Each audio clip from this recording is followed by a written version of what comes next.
Hello, so today I'm going to be talking about the Scorpio races by Maggie Steifvater.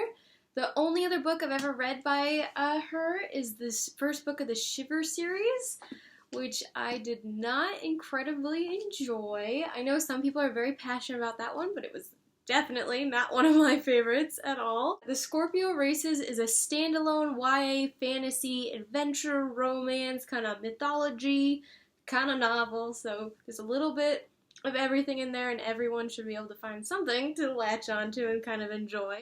The setting of this novel is kind of a bit of a mystery. We know it takes place in a pretty small island, but where and when that island is, we don't actually know very much about. Post-reading the novel, I've realized that it may, based on the creatures that are in it, it may be an Irish or Scottish type kind of island. As far as the time period, there are cars on the island, but we don't really have any more information other than that. They talk about Americans as kind of an other tourist kind of people, so we know they're not connected there. But yeah, I thought that was kind of a really fun, interesting element of the book, though. I enjoyed the whole time trying to imagine where and when they could be. I also like that there aren't a whole lot of magical elements, only really the animals involved in the race are the only kind of fantastical pieces. So that was kind of a fun aspect of this book for me. So basically, the Scorpio Races is a race that takes place every single year in November on this tiny island, because in October, these sea monster evil horse things come up out of the ocean. They're very horse-like, but they're dangerous. They eat human flesh, very violent, kill all sorts of people.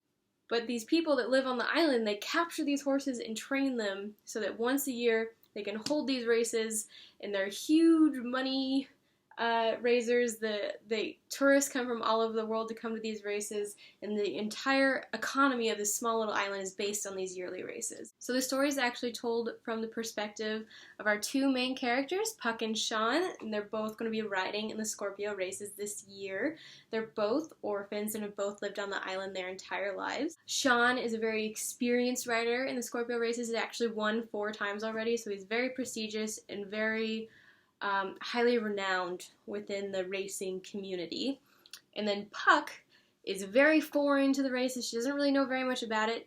She's never actually ridden one of the sea monsters that's going to be in the race, and she's also the first girl ever to compete, so she's up against quite a lot. And both characters have a lot at stake in this particular race. They both have to win in order to achieve their life's goal. There is romance in this book. It's a more minor component.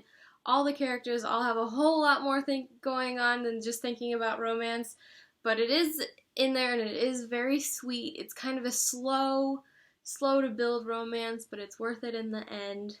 It is nice that it's not the main focus of the book, because there is so much at stake. This is life or death races, so it'd be kind of silly if romance was at the center when they're all trying not to die.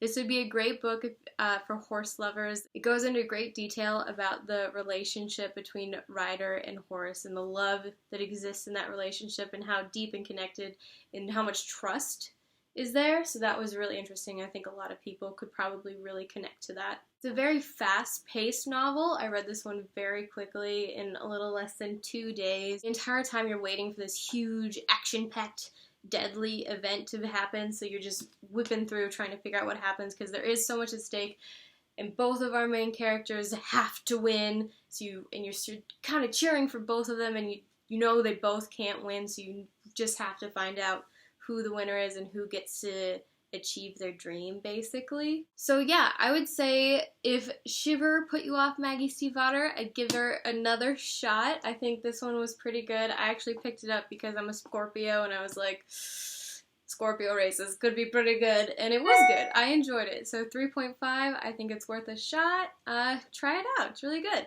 Yeah, books!